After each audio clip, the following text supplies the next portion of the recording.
locker room. There's so much. Let me get this thing right, baby. So much to talk about. I'm back here in Dallas now. I just got back last night, of course, and from that national championship game in Miami and all the other things I had to do in Miami. So many things I had to do in Miami. It's so funny because I think about it. I wasn't playing in that game, but I had quite a number of obligations prior to that game. And by the time we got ready to play that game, I was exhausted, people. You know what I mean? I was literally exhausted. I can't, I had been doing so much all week leading up to that game, man. All right, brothers, but I'm here now. And I know it's Thursday, and we usually do this on Wednesday. Wednesday, so much now going on with me doing that Netflix show and shooting the show in Miami, and then of course all the things I had to do this week. So, but what I didn't want to do is miss you guys because I tell you guys, especially Wednesday, my live streams are about giving you guys a chance to communicate and talk and ask questions. And I've gotten, I've been doing so many things and gone so many places, and been in the middle of so much. So I wanted to make sure I get a chance to get back to you guys and talk to you guys and see what was on your mind. I can tell you what was on my mind. I can tell you what's on my mind. And of course, that national championship game. And congrats to Indiana. I gotta let me say congratulations to Indiana. I totally want to give you your props and what a great game that was, and what a great job Mendoza did in the fourth quarter to win the game in his hometown and to beat the home team that he wanted to go and play for, but didn't get the opportunity or didn't get the offer. That's a great story, even if it comes at the expense of me getting my ass kicked. I am still in the business of telling great stories, motivational stories, inspirational stories, and he happens to be one of them. Even if it came against me, I still cannot deny that. You know what I mean? So I got to give him love. We can talk that national championship game. We can talk Patriots Broncos AFC championship game that will go down Sunday at 3 p.m. Eastern. We can talk Rams Seahawks NFC championship game that goes down Sunday at 6:30 p.m. Eastern. And remember, guys, what I think about right now. Remember the first time they played a couple weeks? No, second time. It was the second time. Second time they played a couple weeks ago. I think it was like December 18th. And it was in Seattle. And what a game that was. Remember Matt Stafford threw for 500 yards, and Puka had like 225 yards. So yeah, that was. I can't wait to see that game. I want to see the Patriots Broncos game too. But I can't wait to see what happens with the Rams and Seahawks for the third time. The third time this season. And each team has held home court, served home court. So we'll see what happens. The Bills open head coach spot, which I think is also an interesting situation. Not just because, okay, yeah, you got rid of your head coach, but the owner goes in and he goes in on one of his own players talking about trying to support his GM and lay and give way to why he made the decision to get rid of his head coach. I thought that was a little crazy, to be honest with you, for the owner to be talking about one of his players in the way he talked about Keon, you know, the draft pick, the way he talked about Keon. It's pretty amazing. The kid is from here and I know him. So and I thought that was real. I don't know a better word than to say clueless. I was gonna say no class, but I don't know if that means you're classless to come up with those thoughts, but certainly clueless to be making those kinds of statements. I understand you're trying to support your GM. You want to keep Beam, you keep him. But the internet is undefeated. As soon as you say, well, he didn't want to draft Keon, the coaches urged him to draft him. Yeah, that's what the coaches are supposed to do since they are going to coach him. But he's the general manager. He can make those. He can say, "No, we're going in a different direction," or you know, and do something else. But I just hate that you go down and tear down the player, and he's a young player who's not possibly, there's no way possibly he's fully developed. And that was something. So if you guys want to talk about that, we can talk about it. Harbaugh to the Giants. Ravens, Jesse Mentors, the head coaching job. There's a lot of stuff. Mike McDaniel, Jeff Hadley goes to the Dolphins as the head coach, and Chargers get the OC, gets the old Dolphins head coach to become their OC. But that's a conversation that I'm curious about how that's going to work out.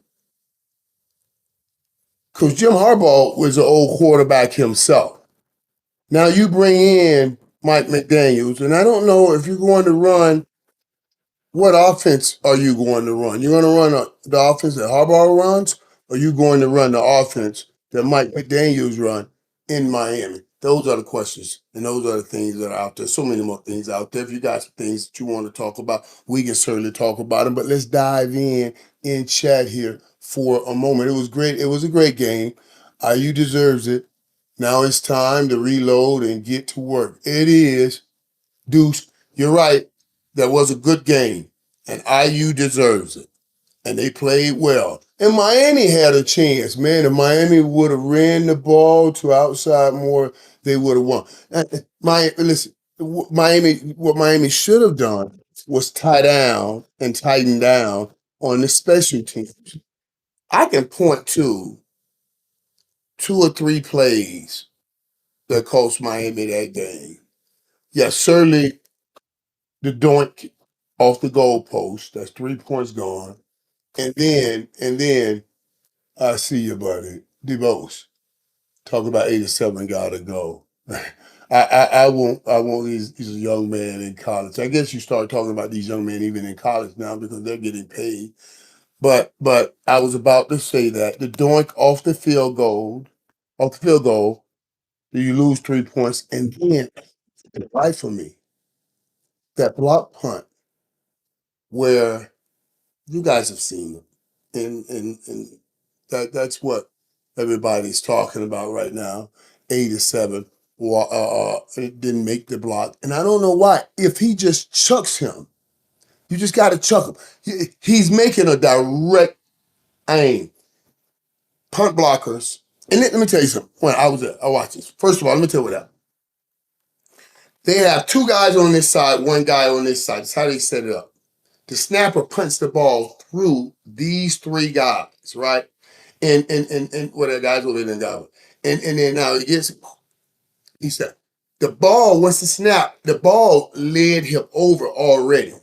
And when the punter catches it, he takes one or two steps that way also.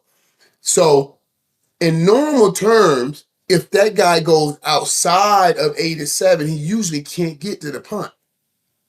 All you really got to do is just chuck him. But since the ball brought him over and then he stepped over, and now you let that outside guy go, it was, oh my God. It's like slow motion too. I'm watching it like, oh shit, this doesn't look good. And because usually the snap comes here and he takes 1-2 steps over and you punt. But the snap came here. It was already a yard over on this side. And now you take those 2 steps and nobody chucked that outside guy. You stepped right into him. And that punt got blocked. They recovered it for a touchdown. And I was like, oh my God. Even with all of that, though, with all of that, You still had a chance to win this game. We still had a chance to win this game. I don't want to separate now. We still had a chance to win this game. I'll address this too on that last drive. I'm not saying Carson Beck made a bad decision or the wrong decision. It was the right decision. He had Daniels Jr. open down the sideline. It was a late, just a tad late throw that got it intercepted. Right? You make that throw a full second earlier, and you put a little more air up under it. That ball gets up, and only a little bit more air. You can't throw it too high because the safety's running over. And you're trying to squeeze that ball in between this cornerback and that safety running over. And he had a step on that corner. He had a step, he had 2 yards on him. If that ball gets up a second earlier, a second earlier, it sails right an inch over his hands, land right in Daniel Jr.'s hand, and the safety blasts him out of bounds. And you're right where you want to be as this game gets ready to conclude because you're down near the 15-yard line with 40 seconds left and you got a chance to win this game. If that punt, if you just get that punt off, even if you get the punt off, they were going to have good field position and you hold them to a field goal, you're looking at a different game. At least I believe so, you know. But they did what they needed to do. They made plays. Those are made a play. 4th and 4, he rushes for a 15-yard touchdown. That's and he took hits. Miami hit him. Bassani, 31, hit him hard. Did you see that too? Remember last when they played Cal last year and and they were up 18 and we came back, won that game. And Mendoza he took a hit from Pisani, and he took a big hit. And it was almost a similar kind of hit, but this time he leaned his shoulder into it, took the blow, and got in the end zone. He was home. He was determined. You got to give that man credit for getting the job done, even though it's pain for me to talk about it and certainly pain for me to see it. He did get it done. So I got to give him credit and tell him good, congratulations on all of that. Man, and I tell you guys though, no joke. I sat there and watched the confetti fall. That was a tough thing to watch in Miami. But all in all, I got to say, I was so proud of the year that these guys had. I was telling people that my boy and I, Michael Nicholas, and I, last year, not the year we just passed, but the year before that, when we didn't get in the playoffs, when we lost those games in the end of the year, we were literally so depressed because we thought we had us a good playoff run coming up. We were going to get in the playoffs, we have a great playoff run, and we did not. And I was like, man, but this run, this was an epic run by Miami. First of all, you guys hear me say it. I measure minute distance travel. I say this all the time. Don't tell me where you are. Tell me where you started. Let me see where you are, and I will measure you accordingly. This team started with everybody saying they don't deserve to be in the CFP, the college football playoffs. They started. Everybody said they don't expect to be. I agree with you, buddy. They overachieved, and I don't know if I can say overachieved. You know what I mean? I think they achieved what they had the ability to achieve, and despite in the face of all the adversity and everybody and the naysayers. That's how I see it. So I think they did a great job in getting that done. Hold on, I want to see something because you said something else. Oh, I didn't know I could push back these comments myself. Usually I want you guys to know, I didn't know I do this. Usually I got Genie's guys slowing it up for me. But yeah, I got it right here. See, I can do this. Man, I'm learning so much about this computer stuff. People, y'all know this is new to me. I've been doing TV. I don't know about this stuff, but I could just get it back up here like that, right there, like that. Boom, bam. I can boom, boom, bam. I can boom, bam, bam, bam, bam. Boy, I didn't know that. I didn't know I can do this stuff. So now I can slow down these things, man, and I can see who this Taco Tom. Miami absolutely overachieved, but it's about the title. Still, this was great. I appreciate that, buddy. And I don't call Miami overachieved. I say they achieved what they thought because at the beginning of the year, this was the goal. Now, along the season, you got guys, naysayers saying you can't do it, but they did do it. You got all the so-called experts saying they didn't deserve to be in, but obviously they deserved to be in. They went all the way to the finals, and that run they made was a run that was almost unprecedented. Every stop, Texas A&M, here in Dallas, Arizona. Every stop, they were the underdogs. And everybody said they were not going to win. And they went in despite all of that and did win and got to the finals, got to the championship, and then played a team that had dominated everybody else. Dominated everybody else. And and held that team to a good spot. The offense was just slow in getting going. You know, if you take away the 10 points, special teams deliver. I mean, the 3 points that we missed when we missed the field goal. And then they kick a field goal, it hits the goalpost and goes in. We kick a field goal, it hits the goalpost, it goes out. So I said, I hate when things like that happen because I start thinking to myself, this feels like something that you say, oh, this is supposed to be lining up for them. You know, they're getting these breaks and we're getting the bad breaks and everything like that. So yeah, yeah, I'm proud of the team. I'm so proud of what they accomplished. I'm so proud that they got a chance to play on that stage. And I told people, I think once you play on that stage, nothing else matters. Nothing else matters. Like next year, not making the CFP, that's not even a thought. It's not a thought.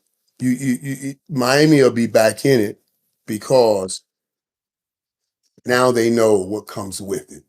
No matter how often we talked about, no matter how often brought Ray Lewis or Ed Reed or anybody comes in and talks about, oh my God, you know, this is what's going to be like. You guys get to a championship game. This is what's going to be like. You don't know until you know, until you see it. And they saw it and they felt it. And I guarantee you that's all they'll ever want to do. So I can't wait the next year. Miami played great, and next year they will be back. Now, how about them Cowboys? Yeah, I wish I could say something about them Cowboys, y'all. This is not the time to talk about them Cowboys. So just keep with the Miami. We can talk about the Patriots or Broncos.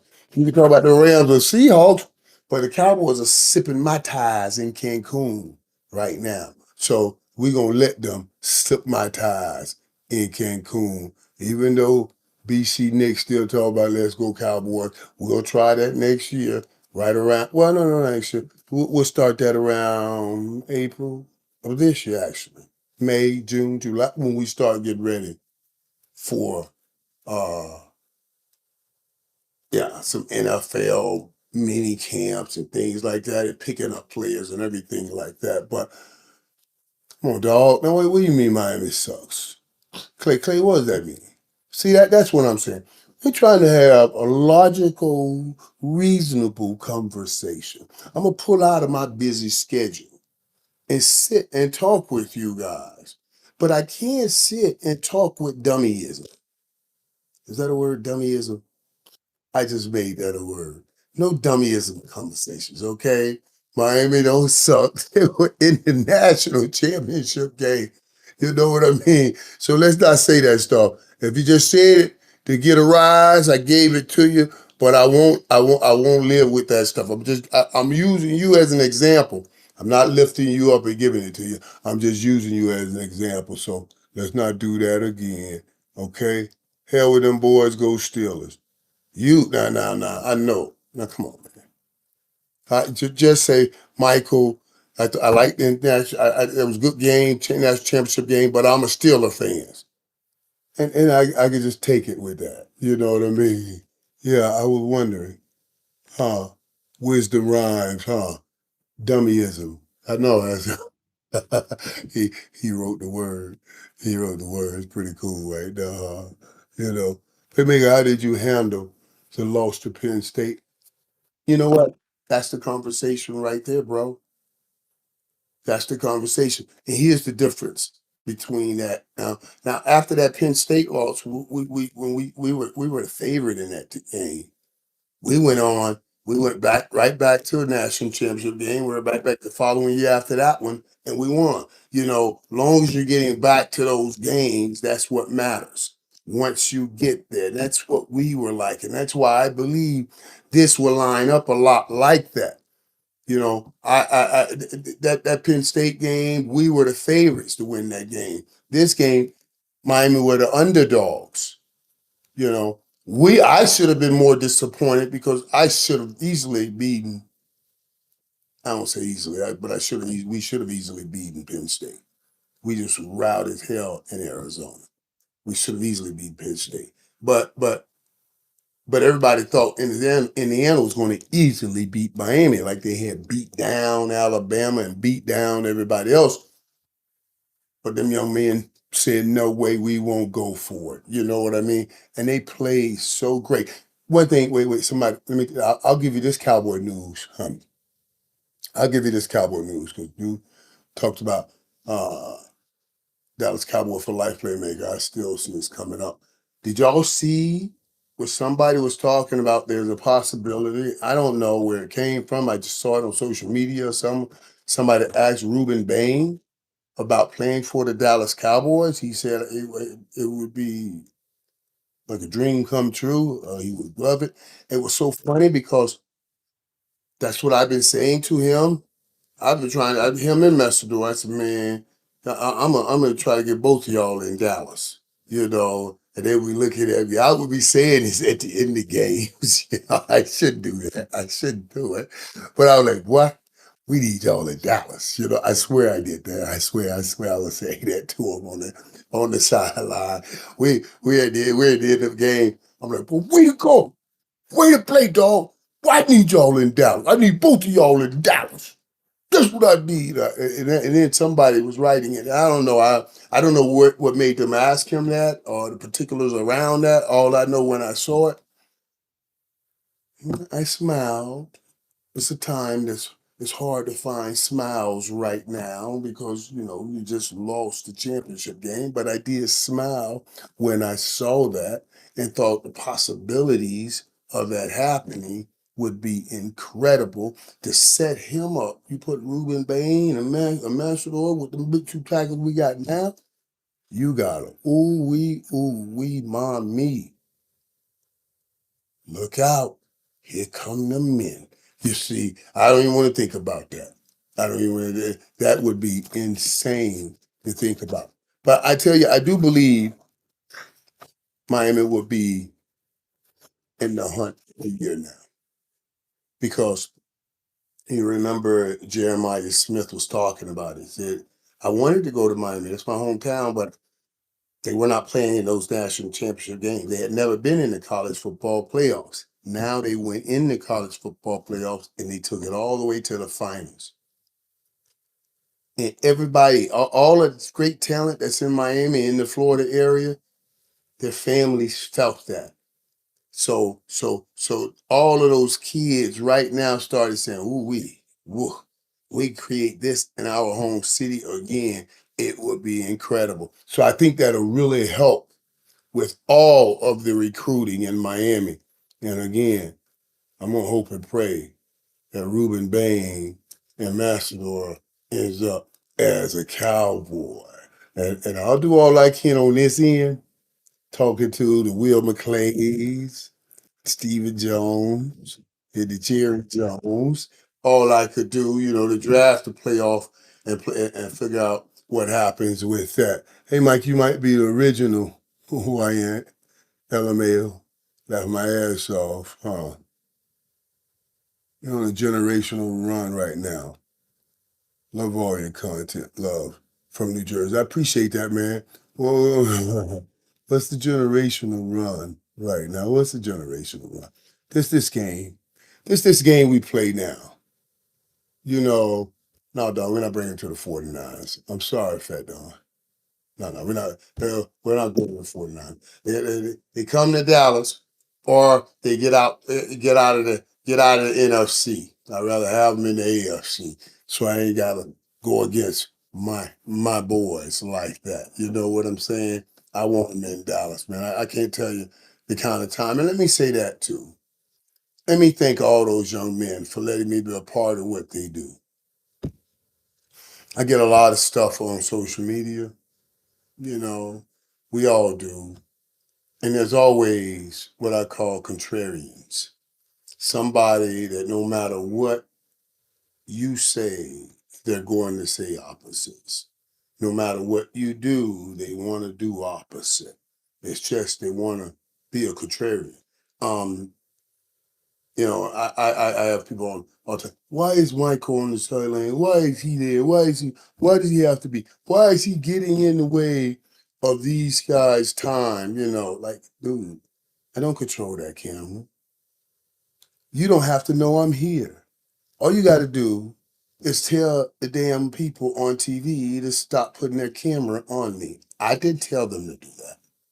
So you get mad at me like I'm chasing something when I'm there on orders from our coach. And what makes it best for me is, and I can't tell you how many of them young men came up to me after that game and we were crying. Everybody was crying. And, because we were all hurt. We were hurt. And, man, they were telling me, Mike, they said, you made every game and that means the world to us, because they see me. They saw me. They said, "Man, every time we come out here, you're out here trying to get us going. That means the world to us." So I could take all that people be saying here because I hear what they say. I'm right there with them. You know, and people just anytime. I'm telling you guys, anytime anybody see anything going well because we were winning, and the higher you go in the playoffs, the more eyes come on you. I don't know how many college teams there are, and every Saturday, how many college games are played. But as you get down to the CFP, each Saturday, that number dwindles. And the eyeballs from all of those other teams, all of these other colleges are now focused on you. And remember, they are home. So now they'll tune in and they'll just see you. They haven't seen Miami all year long. They haven't looked at Miami and all year long. But they'll tune in and watch us at this place now and see me talking to the kids. And what is Mike doing there? He's just trying, you have so what is Mike? I've been there all the last couple of years. I made every game just like that kid, just like the kids, just like those young men. I call them kids because I'm such an old dude. I'm old here, but they're young men. Just like those young men said, Unc, you've been here every game, we appreciate it. But the people that just tuned in, they're talking out of their pain because they're sitting their asses at home and their team is not in it and they want to sit here, and since they have pain, they want to do what you call project their pain upon others. What is he doing there? Why is he there? Basically, they're saying, why is he there having a good time and I'm sitting my ass at home miserable? My team is out, they winning, and he's over there with them, and I'm sitting my ass at home miserable. I'm sorry for your misery. You got to project it on us. You know what I'm saying? I'm just giving people real because that's what people do. You know what I mean? And I want to thank all the players for letting me share in that moment and making me feel a part of that moment. You know, they do. They make me feel a part of it. And that's why I can take what everybody writes about it because I'm not going to allow you to steal the glory of that great story with your pain being projected. That's all I'm saying. And I'm not, I'm using this as an example for all of you. Whenever you guys got something good going, God blessing you with something great, and you think you want to share it over here, somebody, I don't care, somebody's always going to try to pull you back down. They're trying to pull you back down. Don't take it personally like they don't like you. You know what I mean? You got to look at it and say, because all of us we have an innate desire, a want. We all want affirmation. We all want confirmation. But people know that's what everybody wants, and they'll give you opposite because they don't want to give you the satisfaction if they don't feel satisfied. So you know what I mean? You just got to monitor that. You got to monitor all of it. And that's why you got to guard what I call your gates. Guard your gates. Guard what you let in to your spirit. It comes in through your eye gate because we see it, your ear gate because we hear it, your nose gate, smell it, taste it, or touch it. So I sometimes I can't help but see some things or hear some things, but I don't let them affect me. I just understand that's the reality of life. Like I respect you for being around the Hurricanes and being around the team. I love the way you support those players. We and a lot of those guys do. I want you guys to understand this too. You understand? A lot of those young men I've coached because every year I go down to our camp. We have a camp where we bring in young men in high school, and you know, 9th, 10th, 11th, 12th grade that wants to come to Miami. I've been coaching a lot of them when they were much younger, met their parents, all of that when I was much younger, before we even got on this stage. When we were not even that good. So everybody be talking, be like, just talking out your ass. Just talking out your ass. You know what I mean? I've been some of these kids I've been coaching since they were young, at least working with them at our Legends camp and everything. So, you know, it's just I have to understand that too. You know, it's just what people do. It's what people do to try to get rid of their misery. What else we got here? Hey, I shake your hand if I ever saw you. I love the Hurricane family, and that's another thing too. How that's all you hear about, guys. That's what we talk about. Everybody, and that's what Coach talks about. It's a brotherhood. This ain't just the 60 minutes y'all asses are watching. This is forever. Malachi, Daniel, they call me anytime, anything. I'll make sure I give them all the help. That's what we talk about as a brotherhood. That's the brotherhood. They're trying to go and walk the walk I've already walked. So, who do you think they should listen to? Your ass? That ain't never did nothing. That ain't never did nothing, or me, who's done exactly what they're trying to do. And I did it at the level they are trying to, hoping to do it at. You understand how crazy it gets to hear some of this stuff from some of these people sometimes? And I've given them too much time already in this day. So I'm going to move off of that and we move on to something else instead of talking about the negativity that they bring. How can I tell Mario Cristobal that I respect him?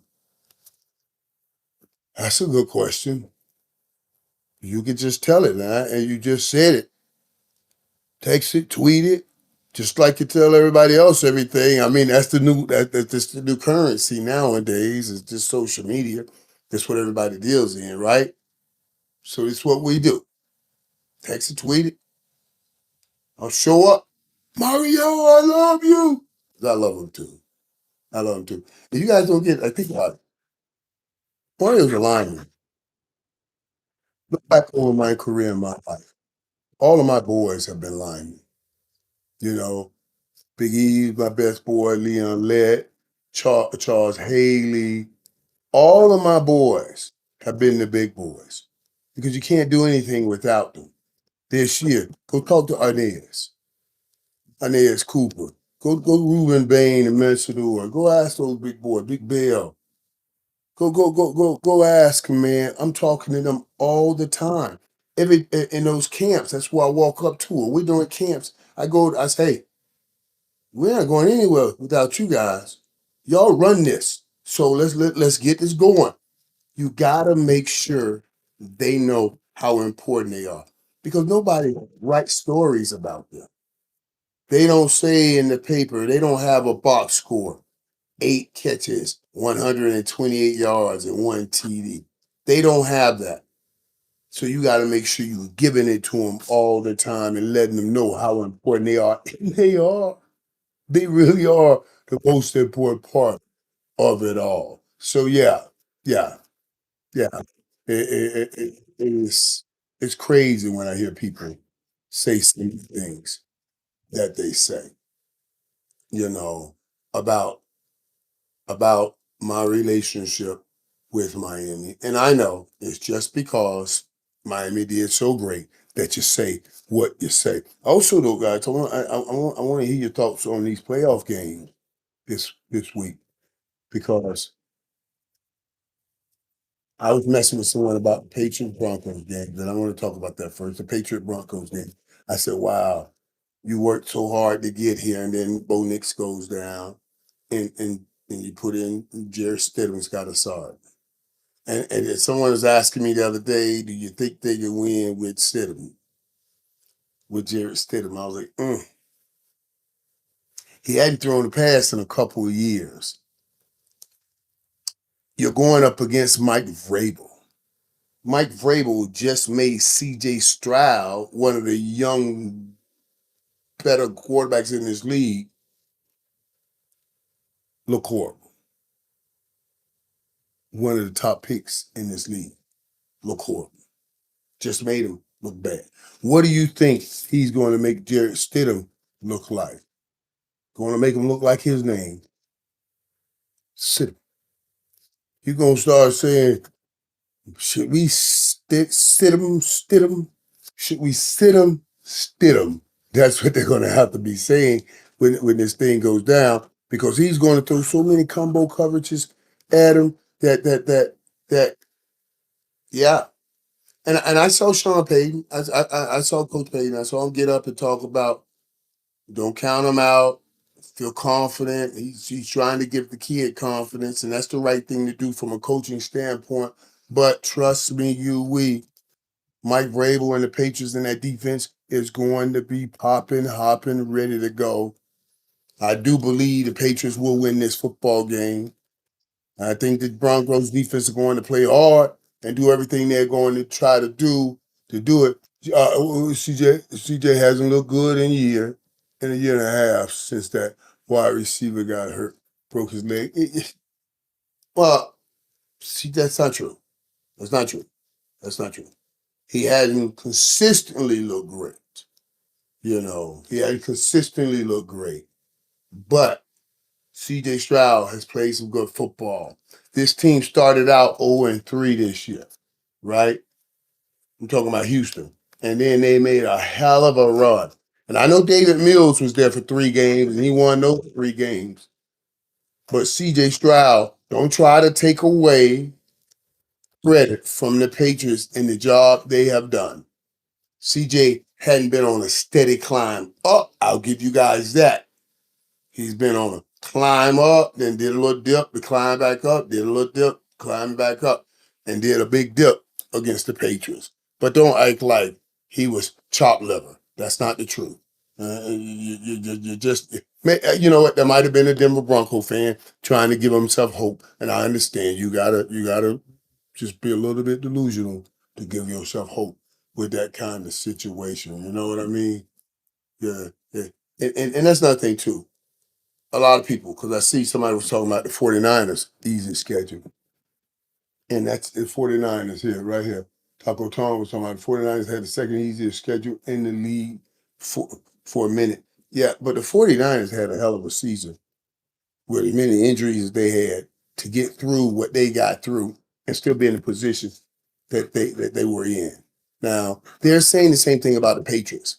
Oh, it was the easiest schedule in the world.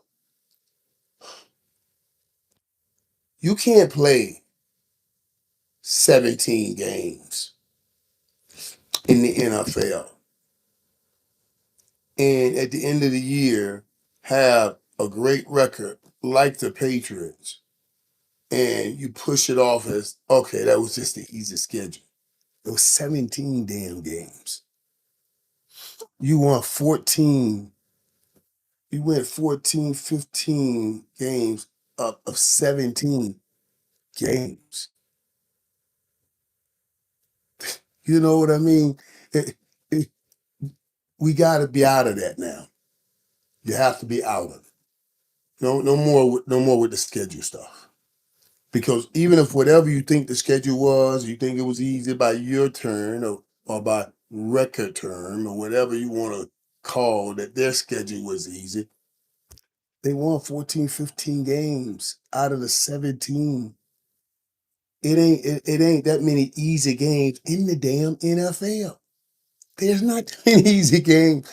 If any team can be any team at any time on any given Sunday, there's no such thing. There's no such thing as an easy, oh, it was a whole easy season.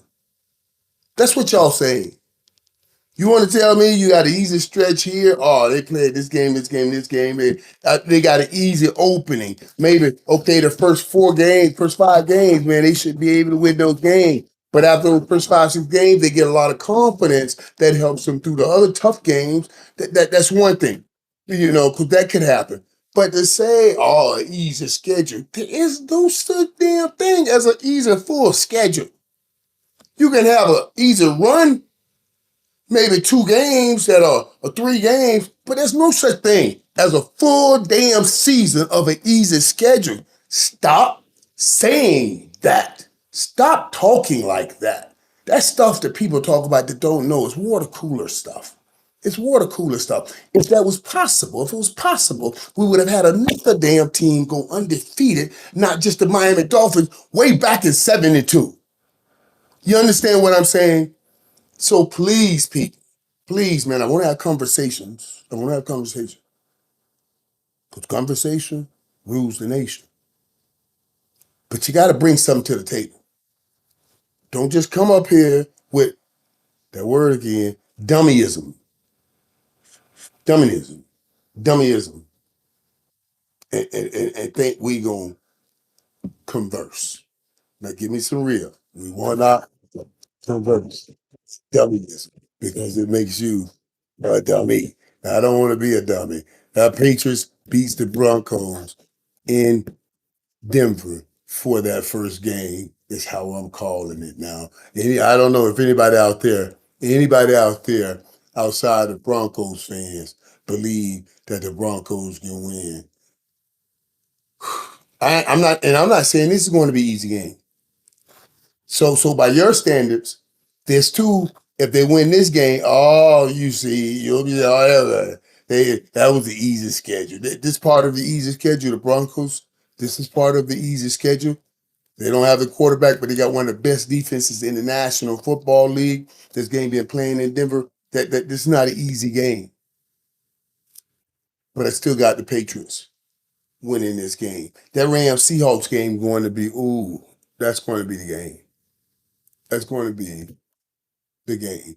Yeah, yeah, yeah. Wait, let me get to this too, because Bo Nix is overhyped. Bo Nix is a young quarterback, like Drake May, right? And he got their team. They got their teams in the AFC Championship game. Now, I just want to, I just want to talk to my brother here. You cannot come in here and say Bo Nix is overhyped.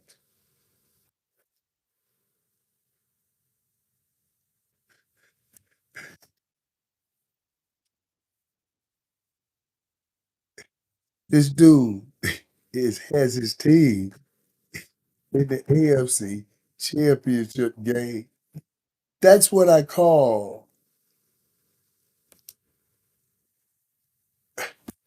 that don't make any sense. You know, maybe he didn't play great all the time, but you can't call him overhyped right now when he has his team in the championship game and he's that young. He's that young. That's not overhyped. That's called deliberate. That's called fitting. That's called damn good right there. And Bo Nix wasn't playing the best, the greatest football, but he made some incredible plays. You know, so he was up and down a little bit, but he made some incredible plays. And I don't know if Stidham can make some of those plays. He made some great off balance throws, off platform throws, all kind of throws. He's an athlete. He's a great athlete. So I'm not calling him overhyped. When you have this kind of early success, I say you are hyped right, not overhyped. Sean Payton can work wonders. This is a test. I believe that now. Sean Payton is, I consider, a quarterback guru. Things got so rough with Russell Wilson the time he and Sean Payton were trying to work together because he is a quarterback guru. And it was messing up his whole persona of being able to work and fix any quarterback and every quarterback. Now that Russ is out, he takes this young man, Bo Nix, and he gets his man there all the way back to an AFC championship game this fast. That puts you back into quarterback whisper mode. Now, if he goes and do a Nick Foles with Jerry Stidham, he said, I didn't sit him, I stood him. I took Stidham, I didn't sit him, and I put him in, and they win. Now, that quarterback whisper thing jumped back on his back again. Kind of like what I see in Kyle Shanahan. No matter what quarterback Kyle Shanahan puts in, he gets great work out of them. Sean Payton has been that kind of dude. You know, Sean Payton was here in Dallas for a while. He should have been the head coach here in Dallas. Bill Parcells screwed that up. You guys don't know that story. Jerry went to Bill Parcells uh, the year he left and said, "Are you leaving? And and if you want to leave, we're going to keep Sean Payton to give him the job." Bill said, "No, I'm not going anywhere. I'm not leaving." And then Sean went over to New Orleans, and then when Sean went to New Orleans, Bill ass bust up. I'm sorry, I got something against Bill for that. You know, no, let me tell you, I had some against Bill. First of all, when he came in here, he was bringing guys in here from the Giants, trying to teach Cowboys, and we were right here. And I'm like, why is he bringing guys in from the Giants and they didn't win number one Super Bowl? We won three. We right. So I kind of got sideways with him then. And then when he pulled that little thing off and we lost Sean Payton, yeah, I kind of scratched that off. I was done with him before that. Sean Payton is a phenomenal coach, and he'll do a phenomenal job. But Mike Vrabel on the other side is a phenomenal coach. If Sean Payton was going up against a lesser than coach, not a Mike Vrabel, then I would be with you guys. I would say, yeah, there's a chance here, boy, because Sean Payton going to outcoach this guy and get it done. But I don't know that that's the case. Sean Payton, Sean Payton had already made Drew Brees. See that. Hey, listen, Cedric. That's not true. It's not true. But I'll help you. You remember that word they used to use? It was somebody I remember seeing it somewhere. It's called you misremember. You misremember. You misremember. Drew Brees was not. Champagne didn't have a ready-made Drew Brees. Drew Brees was with Philip Rivers with the Chargers. Remember, he was with San Diego. and then they drafted Phillip Rivers, and they had to play him, and it made Drew Brees expendable. But Drew Brees also hurt his shoulder that year, and then he took a visit to Miami and New Orleans. Miami wanted him to go get extra work and and look at his shoulder more, and then wanted to put some kind of stipulation in the contract about his shoulder. New Orleans then asked for that, and Drew Brees signed with New Orleans. Drew Brees had played good games with the Chargers, but he wasn't established, and he didn't establish. He wasn't an established great quarterback. Sean Payton helped do that. I'm just saying, you guys misremember things, but I don't. I know. I worry about CTE, but trust me, I remember this perfectly. When Sean Payton and Drew Brees got together, that's when Drew Brees took off and became that perennial Pro Bowler all the time, and then became one of the all-time leading passers in this league. I remember when he got the record as one of the all-time lead pass touchdowns and yards, one of those records. So no, they made each other because that was Sean Payton's first head coaching job. And every time I watched him, I always said that could have been going on in Dallas. But I tell you what, I did enjoy when they won that Super Bowl together. I was in Miami. I was broadcasting that Super Bowl. I was right there. I remember we had Reggie Bush and Kim Kardashian on our set right after the game to talk about it. You know what I mean? But yeah, don't fool yourself. Don't fool yourself. Sean Payton's a great coach. But Mike Vrabel is too. And that's why I'm taking the Patriots. Because Mike Vrabel has his young quarterback, and Sean Payton has a young quarterback, but not his first young quarterback. So Stidham is no longer will be Sidham. It'll be Stidham and taking the Patriots. Now that Rams Seahawks game gonna be a fire game. You guys do believe you know this. That game, the last game, December 18th. I was studying this the other day because I was doing another show, so I know all of it. And it was December 18th.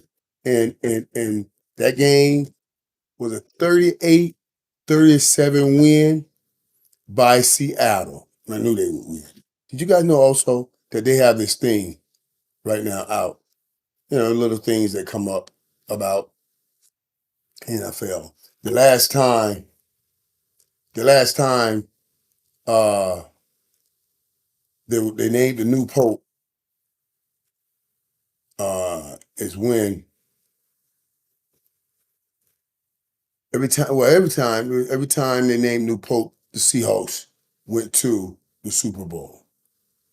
Yeah, I didn't know that. That's little stuff that comes up that I didn't know about. I was like, oh wow, that's incredible. I didn't know about that. You know what I mean? Oh, okay. I'm trying to see that. So, okay, there's no bad. But yeah, that game was December 18th, right? 38-37. I'm gonna give you that. So yeah, I told you he almost had 500 yards. He had 457 yards. That's what Matthew Stafford had. Puka, 225 yards against the Seahawks. He threw 457 yards and 3 touchdowns. Matthew Stafford went off against the Seahawks. It's going to take all of that again. He did all of that and they still lost. They still lost. But my whole thing is this, and this is how I see this game too. Sam Darnold threw 2 interceptions in that game, and they won. He threw 4 interceptions, and I think it was 4 interceptions in the game in California, if I remember correctly. And Seattle almost won that game. Here's the kicker though. In the playoffs, Matthew Stafford has had great games. Sam Darnold has not had to have a great game. It's my only concern. I'm picking Seattle, but here's my only concern. It's Sam Darnold. This kind of pressure, when you didn't have to mitigate the pressure and you didn't play in the wild card round, and then division round, it was Kenny, it was Walker, and all the running, you running won the game. Now you're going to have to make plays right here. You're going to have to make plays, Sam Donald, and you can't turn this ball over at a crucial point in this game. If you do, then you will be going home. And Sam Donald had some great seasons the last few seasons. Season in Minnesota, right now taking off in Seattle. But still, there's a question to when the pressure becomes most, does he fold? That's what I'm worried about. Yep. Already, Curtis. I got you, Curtis. I got Seattle versus the Pats in the Super Bowl again. I lost too many times picking against the Rams. I know. I had the Rams going to the Super Bowl early on. And then I start looking at what I see Seattle does. I start looking at this defensive line. Now the Rams got a great defensive line. And ultimately, Matthew Stafford is going to be ready to make plays. I'm still taking Seattle. I'm still taking Seattle. I'm perfect right now in this whole playoff run. On every call I've made, it has come to fruition. I'm worried about both of these games. I'm really worried about both of these games. And these are going to be close calls. There won't be any blowout games. I'm telling you right now. They're going to all be close games, tough, fought games, games that we're going to be talking about right here and having fun breaking down those games. So I can't wait for those games to happen this weekend. They're going to be insane. I know, guys, before I even talk about leaving out of here, I want to talk about the Bills and that owner talking about Keon Coleman like that. Like, dude, that blew my mind. If that young man turns into a young great receiver, if I'm him, you're bringing in a new regime. You bring in a regime that can help develop his talent, and he turns into something because he's just in his second year. And I'm him. I would be sprinting out of Buffalo as fast as I can get out of Buffalo when I heard this from my owner.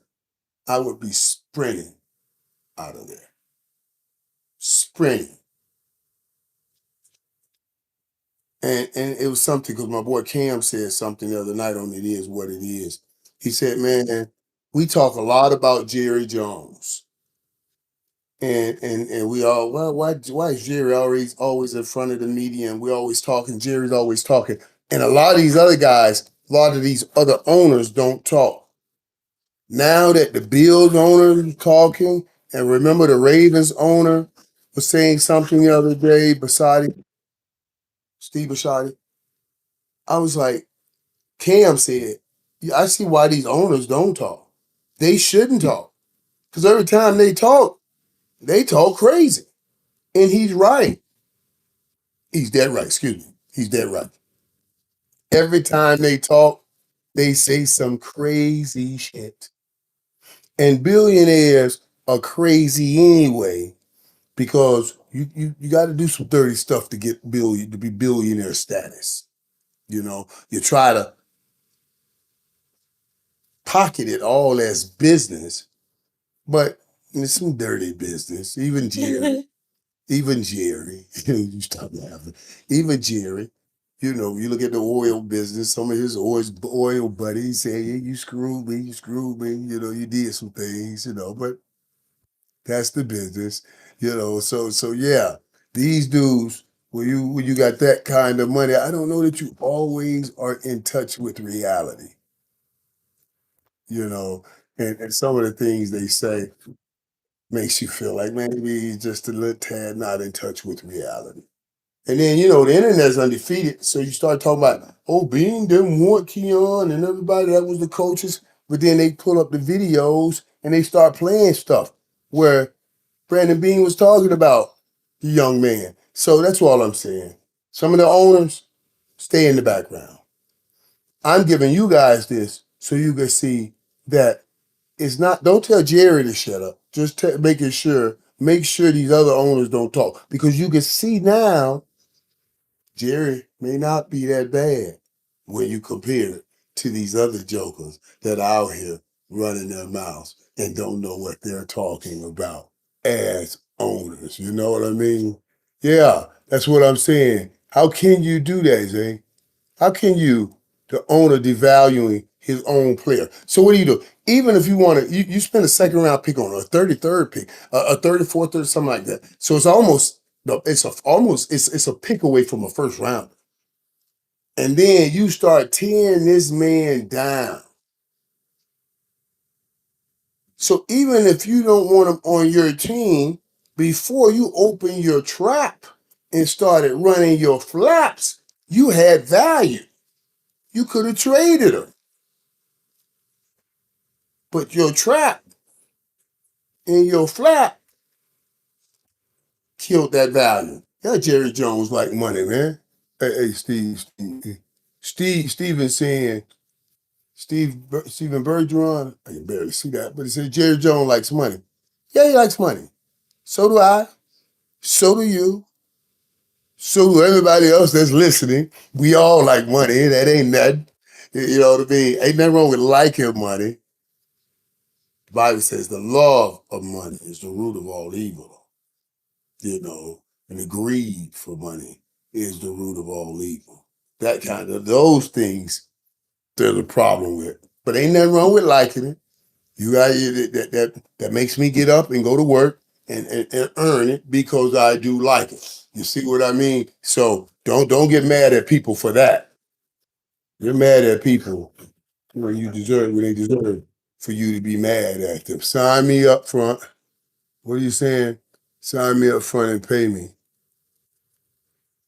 I trade Stephen Rose for Jerry in a heartbeat. You trade you. See that? Okay, that's a Dolphin fan. You see what I'm saying? He's okay. Hey, hey, okay. All right, Sergeant. I take that. Sergeant Major. He said, I trade Stephen Ross for Jerry in a heartbeat. Would you? Would you? I can understand it. Yeah, Stephen Ross is another fella. Yeah, I don't know him, but said he was going to keep Mike McDaniels, and then the next thing you know, I saw your boy Darren Waller on somebody's podcast talking. I thought we were going to stay. I thought everything was good, and then the next thing you know, Stephen Ross came in and said he's gone.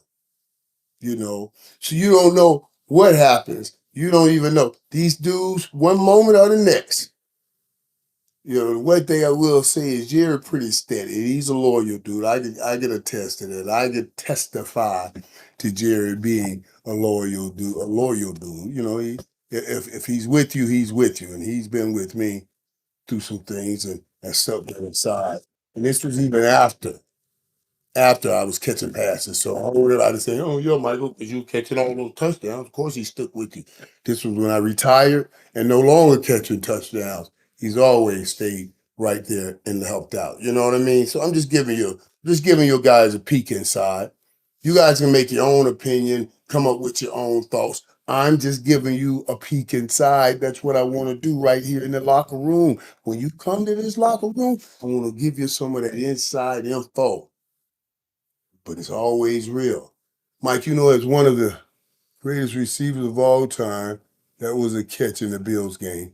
I'm sorry it wasn't. I'm sorry it wasn't. And I've been going back and forth with people all day, all week about that. But you got to maintain it all the way to the ground. Now, if both of those guys hit the ground and the DB doesn't snatch the ball away from Cooks, from Brandon. He catches it, boom, and he don't stand. When he hit the ground, boom, boom. Like if you hit the ground and that ball bounces around and falls on the ground, that's not a catch. But think about it. If you catch the ball and you hit the ground and the ball bounces up and you catch it back down again before it hits the ground, that's a catch. But when both of y'all have the ball and you hit the ground and the ball moves and the DB snatches it, that's an interception. Because the ball moved when you hit the ground and you didn't secure it He secured it. That's an interception. So I know all the Bill fans want to try to hearken and say, ooh, they messed that up. They cheated Buffalo. No, they did not. Not by their rules. We can argue all day about the rule and how it is, but as it is written, that was the right call.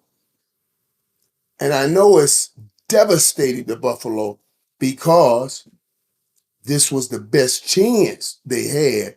There was no Patrick Mahomes. There was no Lamar Jackson. There was no Joe Burrow. And then there was no Josh Allen and the Buffalo Bills. Because of that play, they are going home for the season. That's it, folks. That's all. That's all we can say. You know, dude, I was so busy Wednesday, but I'm glad you guys came around so we can do this on Thursday. I enjoy spending time here, doing a little live stream every week with you guys because it's just a chance to talk pure football. You know what I mean?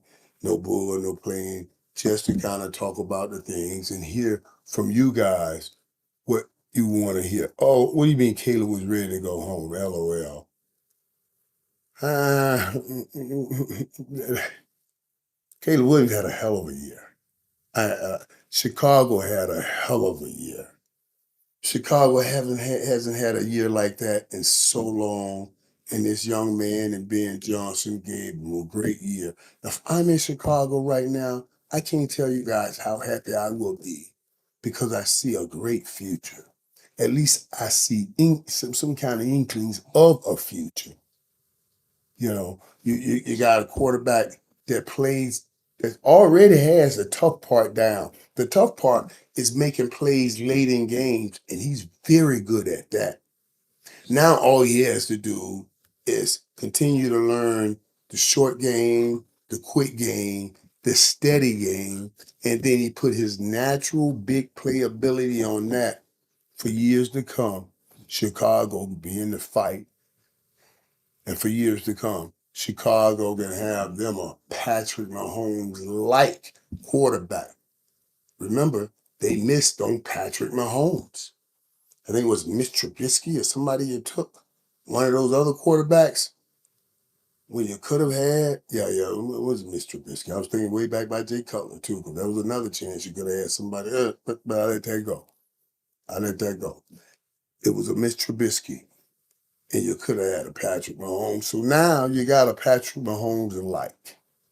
So Chicago, I believe you got something good for years to come. Speaking of, that's about all the time we have. I can't imagine how fast time flies. You know, we've been doing this for over an hour now. I've been talking to you guys here for over an hour. How the hell that hour went by so fast? That's crazy. Mind blowing. Just mind blowing. But keep tuning in to the locker room because it's not a locker room without you. You know what I mean, peeps? I appreciate it. We're going to watch these games this weekend, and then we'll watch whatever happens this weekend, and then we'll get back to next weekend. What are you talking about? If you can survive Green Tree practice field, you can survive football games. Yes, you can. That was our mentality at Green Tree. That's why I wore that shirt that said Green Tree made me, because it really did. All that hard work you put in at Green Tree. And those young men will crank it back up here in a few weeks at Green Tree practice field again. Peeps, appreciate you. Appreciate you joining the locker room. And guys, also now, tune in on the new show I have on Netflix. We're still working on it and working it out because it's a fun show. And Brandon, I know Brandon Marshall's my guy. And we're having fun. And these new shows, it's not like you go in to do a show where I was doing on the network where you moving around and we can add all these elements and physical elements. It's the podcast. People are sitting around talking most of the time, but you got more leeway to talk, and you could talk deeper conversations. You can address things like on my show yesterday on Netflix. I address all these people always talking about cocaine. Everything they say, they gotta send me notes about cocaine. I'm like, guys, I told you guys, I told people, I say, I will give $1 million to your $10,000, and I'll give you here. I'll give you pieces of my hair. You bring 10,000, I'll bring 10 million. Bring me 10 people. I'm gonna give them 10 strings from my hair. We go test it. If it comes back clean, you lose your 10,000. If you got cocaine on them, you keep my million. You can be a millionaire, or you can lose 10,000. I'm willing to do that deal. I know. So all the people that always say, "Oh, Mike, you high right now? You high right now?" Come get $1 million. Come get $1 million if you really believe that. But if you don't really believe it, stop talking out your ass. There's something we used to say. This old saying, we say, because when you talk, you literally swallow spit. So I would always say, you talk his shit and just swallow his spit. I mean, doo-doo coming out your mouth. And you just swallow his spit back in your mouth. So, but if you want that money, I'm always right here. All right? I'll give it to you. All you got to do is take a strand and test it. I'm giving you hair strands because they said it stays in here for months, right? I don't want you to think. You know what I mean? I'm just saying. Peeps, appreciate you. And I'll see you next time right here.